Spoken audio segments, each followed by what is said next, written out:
Introducción al estudio del derecho, por el doctor Eduardo García Meínez.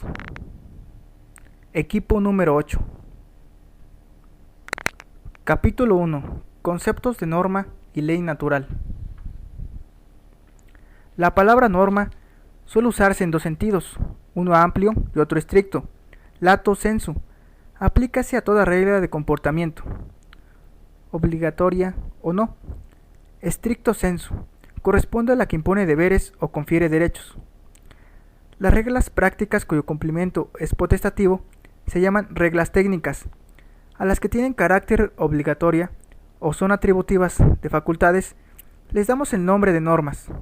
Estas imponen deberes o conceden derechos, mientras los juicios enunciativos se refieren siempre, como su denominación lo indica, a lo que es. Concepto de ley natural. Entre dos sucesos hay un nexo de causalidad, cuando al presentarse el primero, en las condiciones que la ley enuncia, no puede el segundo dejar de ocurrir. Por lo tanto, ley natural es un juicio que expresa relaciones constantes entre fenómenos.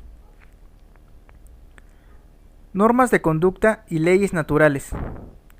Entre las leyes físicas y las normas de conducta existen las siguientes diferencias. La finalidad de la ley natural es la explicación de relaciones constantes entre fenómenos. El fin de las normas, provocar un comportamiento. Los principios científicos tienen un fin teórico. El de los juicios normativos es de orden práctico. Por ejemplo, la gravitación universal es una realidad. La ley de Newton, su expresión científica.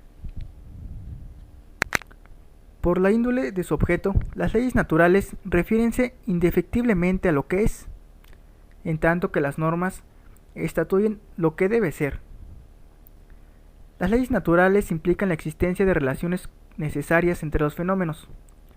El supuesto filosófico de toda norma es la libertad de los sujetos a quienes obliga.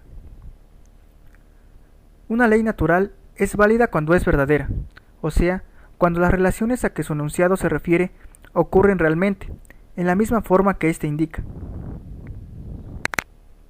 Concepto del deber. Se ha definido los juicios normativos como reglas de conducta que imponen deberes o conceden derechos. Ahora bien, todo deber es deber de alguien. Obligado es, pues, la persona que debe realizar la conducta ordenada por el precepto. Meínez, citando a Kant, dice que el deber es la necesidad de una acción por respeto a la ley. Teoría kantiana de los imperativos. Los juicios que postulan deberes divídense en categóricos e hipotéticos. Imperativos categóricos son aquellos que mandan una acción por sí misma, como objetivamente necesaria. Hipotéticos, los que prescriben una conducta como medio para el logro de determinado fin. Reglas técnicas e imperativos hipotéticos. Las reglas de conducta expresan una necesidad condicionada cuando indican los medios que es indispensable emplear para la consecución de determinado fin. Estos principios suelen formularse de manera imperativa, mas no son normas, pues no imponen deberes. Según Meínez, es falsa la afirmación de que las artes son imperativas. Los preceptos de orden técnico no estatuyen deberes, simplemente muestran los medios que es necesario poner en práctica para el logro de determinados fines. No son normas, sino enunciaciones hipotéticas. Fines obligatorios y no obligatorios. En el planteamiento y la realización de fines existen tres momentos diversos. El primero es la elección del fin. Tiene lugar cuando la persona, en uso de su libertad, concibe determinado propósito. El segundo corresponde a la selección de los medios.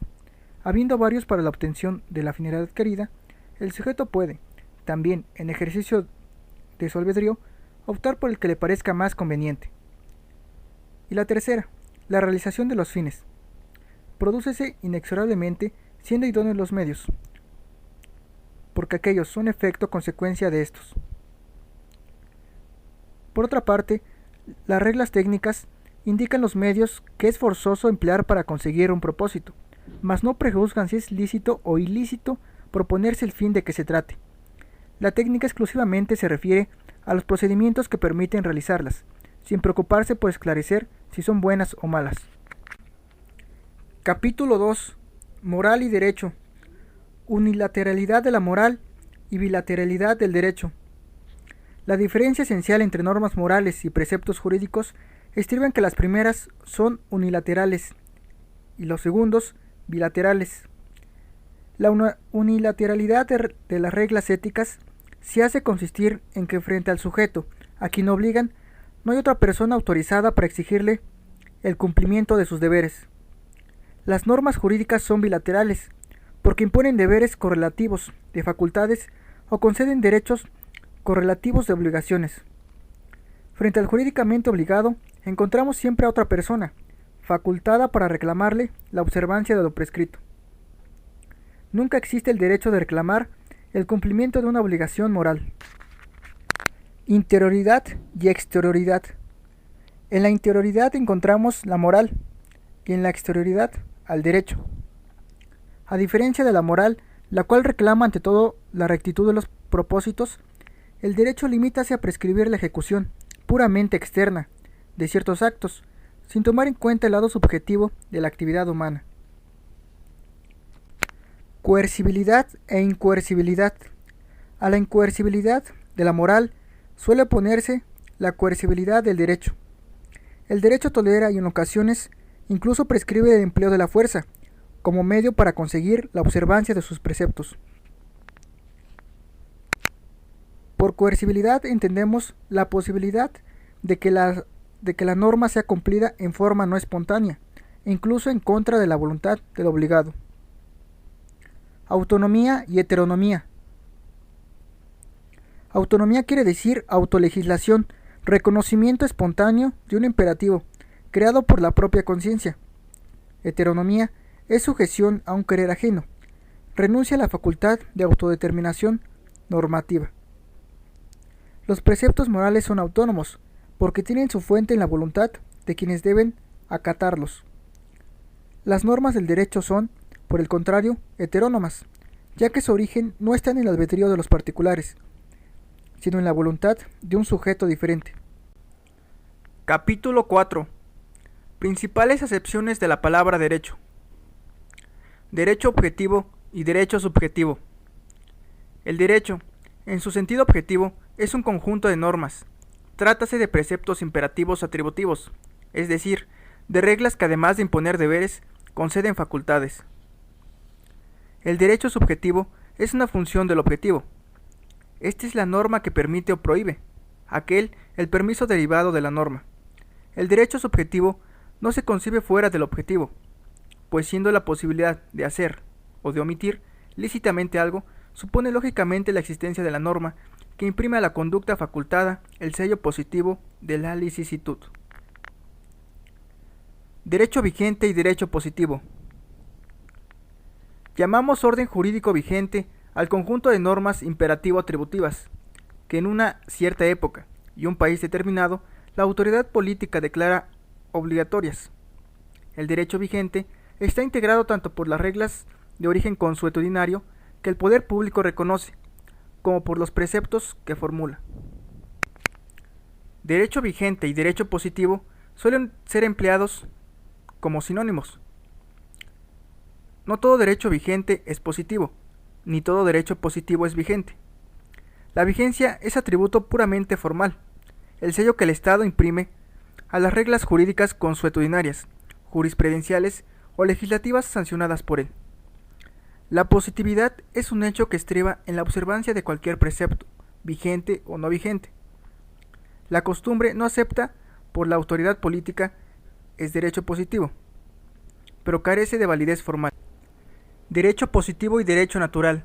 Derecho natural suele darse esta denominación a un orden intrínsecamente justo, que existe al lado o por encima del positivo. De acuerdo con los defensores del positivismo jurídico, solo existe el derecho que efectivamente se cumple en una determinada sociedad y una cierta época. La diferencia se hace consistir en el distinto fundamento de su validez. El natural vale por sí mismo, en cuanto intrínsecamente justo. El positivo es caracterizado atendido a su valor formal, sin tomar en consideración la justicia o injusticia de su contenido.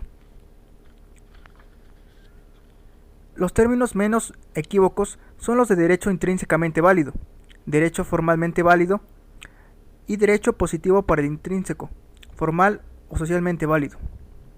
Si combinamos los tres conceptos, descubriremos 7 posibilidades diferentes. Derecho formalmente válido, sin positividad ni valor intrínseco. Derecho intrínsecamente valioso, dotado además de vigencia o validez formal, pero carente de positividad. Derecho intrínsecamente válido, no reconocido por la autoridad política y desprovista de eficacia. Derecho formalmente válido, sin valor intrínseco pero provisto de facticidad. Derecho positivo, formal e intrínsecamente válido. Derecho intrínsecamente válido, positivo pero sin validez formal. Y derecho positivo, consuetudinario, sin vigencia formal ni validez intrínseca.